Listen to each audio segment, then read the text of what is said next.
vendredi 16 mai, Yvon Madiot est venu reconnaître l'arrivée du 25 et le contre-la-montre du 26 juillet. Il a consacré plus d'une heure et demie à Bergerac, Villamblar et Périgueux pour répondre aux nombreuses questions des supporters et journalistes et pris le temps d'un arrêt avec les éducateurs et les enfants sur la plaine des Jeux de Pic-Cailloux.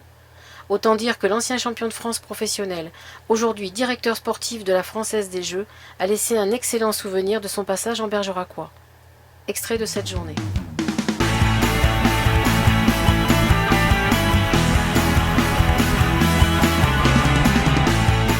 Le parcours me paraît difficile. C'est surtout dans sa première partie, des longs faux plats, c'est vraiment dur à gérer, parce que c'est quand même un effort d'une heure et quart, où là on est quand même à pratiquement 100%. Par contre, si le vent est comme aujourd'hui défavorable, là par contre ça va être très difficile parce qu'il y a de nombreux faux plats. Il paraît simple comme ça, mais je pense qu'en fin de Tour de France, les qualités athlétiques vont faire la différence. Donc voilà, un début difficile, le milieu de parcours qui est quand même beaucoup plus roulante, des braquets plus importants. Et un final très punchy, comme on dit nous, c'est-à-dire qu'une côte vraiment qui va les finir, c'est que tu dis. On peut parler comme ça va vraiment les finir, avec une côte quand même assez sévère, qu'il faudra bien gérer, même si on ne perdra pas énormément de temps, même si on monte trop vite le pied, mais bon, on peut perdre 10-15 secondes. On verra des hommes forts, des hommes puissants. Lesquels? Moi, je l'ai déjà un petit peu annoncé. Mes favoris sur ce genre de parcours, ce sera Tony Martin ou Wiggins, s'il est là. Et la FDJ? Et la FDJ, j'espère un très bon classement de Jérémy Roy et Thibaut Pinot. Un mot sur Michael Delage, comment va-t-il?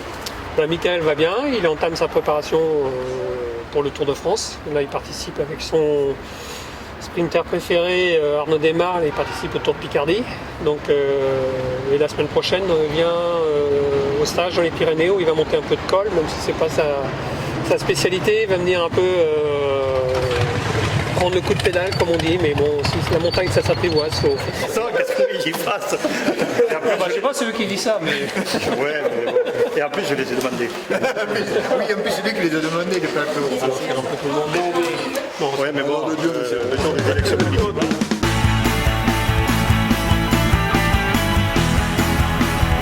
Le placement est important à partir du village, je ne me rappelle plus, Roufiac.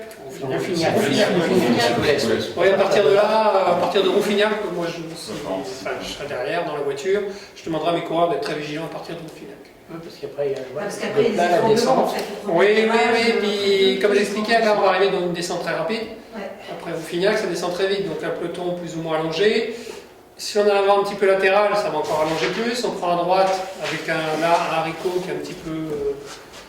Qui va forcément obliger les coureurs à freiner. Une enfilade de virage sur une route correcte. Mais moi je vois bien un scénario avec un peloton très allongé. On vire à droite, on monte Montbazillac. Et là, je ne serais pas surpris qu'il y ait des cassures. Et même qu'un petit groupe puisse sortir. Je ne serais pas qu'il aille au bout, je ne sais pas, mais je verrais bien un petit groupe sortir là. Ouais, c'est tout à fait possible. Ce qui me paraît important, le vent, que là qu'il soit d'ouest, il jouera. S'il n'y en a pas, c'est encore mieux. Et puis la montée, je tenais absolument à voir la petite montée sur Montbazillac, là, qui à réfléchir me paraît beaucoup plus difficile que. Maintenant, je me remets ça en tête et je me dis qu'elle peut faire très mal. Oui, ça peut avoir un impact important. Je ne suis pas mécontent de l'avoir vu. il y aura pas loin de 200 km de course. En plus, une fatigue de 3 semaines de course, Oui, c'est ça, on est une motivation peut-être plus à la même hauteur pour tout le monde. Ceux qui n'ont plus rien à jouer, ni pour le sprint, ni pour un classement général, peuvent se dire, écoute, c'est bientôt fini. Paris, il y a juste à lever les yeux, puis on le voit. Donc certains coureurs peuvent se relever, provoquer des cassures. On a une habitude aussi, nous, des parcours. Moi, je fais ça depuis 17 ans.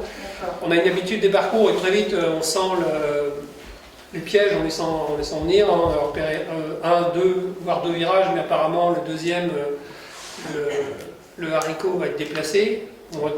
C'est des petits coups d'œil comme ça. Bon, j'ai aussi un passé de coureur. Donc... Le haricot, il y a le petit haricot qui va être supprimé. C'est dans le virage, celui qui est en sortie du rond-point. là. Tout à fait. Dans le virage. Que là, bon, les stratégies sont bien définies. Desmar ou Boigny, ou les deux, enfin peu importe. Desmar ou Boigny, et Pinot. Comme ça, les gars qui vont venir avec eux savent pourquoi ils viennent. Voilà. Ça va être très précis. Voilà, devant Desmar ou devant Boigny, ce sera de l'âge. Les gars le savent, de l'âge le sait, et de l'âge va venir le tour, il ne va pas venir pour faire une échappée de 300 km ou de 200, je ne sais rien, mais avec 2 minutes d'avance pour se faire rejoindre à 10 km derrière. Il sait qu'il n'est pas là pour ça. Et ils savent exactement ce qu'ils ont à... Lui, il sait qu'à l'étape de Montbazillac, enfin Bergerac, il sait qu'en bas de Montbazillac, il faudra virer dans les 30 premiers, et il sait qu'au rond-point des 3 km, il faudra être dans les 15 premiers. Et il sait que quand il va virer à gauche pour rentrer sur le terrain de sport, je sais pas. Là, il sait qu'il faudra qu'il soit dans les 5 à 10 premiers. Voilà, lui, il le sait déjà ça.